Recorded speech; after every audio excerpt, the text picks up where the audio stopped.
सुनील अण्णा शेळके. धन्यवाद अध्यक्ष महोदय.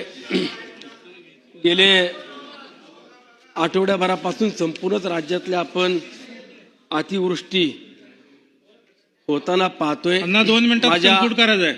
मावळ मतदारसंघातील लोणावळा शहर असेल आणि ग्रामीण भागातील पाटणगाव त्याच लगत असलेल्या एक विसापूर किल्ला असेल. सुनील अण्णा, या चर्चेला सुनील अण्णा. अल्प नाव आहे. अल्प या चर्चेला अल्प चर्चा नावाचं नाव आहे. ते 4 तास चालली आहे.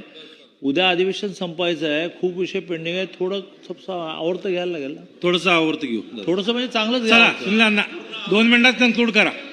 अहो तीन चला, माणसं- बोला, एक- बोलण्यात वेळ घालवू नका. एका कुटुंबातल्या 3 व्यक्तींचा त्या ठिकाणी निष्पापांचा बळी गेलाय. आम्हाला 3 मिनिटं तरी बोलाय द्या.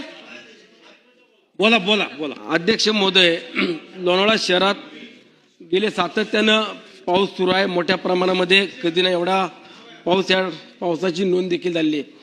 आणि अध्यक्ष महोदय, हा पाऊस होत असताना माझ्या लोणावळा शहरातील हुडको परिसर असेल, कैलासनगर, इंद्रायणी नगर, भांगरवाडी, नांगरगाव, निसर्गनगरी, वर्धमान सोसायटी या ठिकाणी शेकडो असलेल्या कुटुंबाचं जीवन सगळं विस्कळीत झालेलं आहे.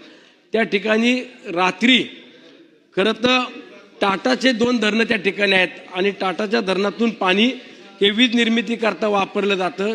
ती वीज निर्मिती करत असताना पाणी अतिरिक्त झालं तर ते खोपोलीला पाणी सोडलं जातं आणि हे पाणी सोडलं नाही. त्यामुळे या संपूर्ण भागातल्या नागरिकांना देखील आज संकटाला सामोरे जाण्याची वेळ आलेली आहे.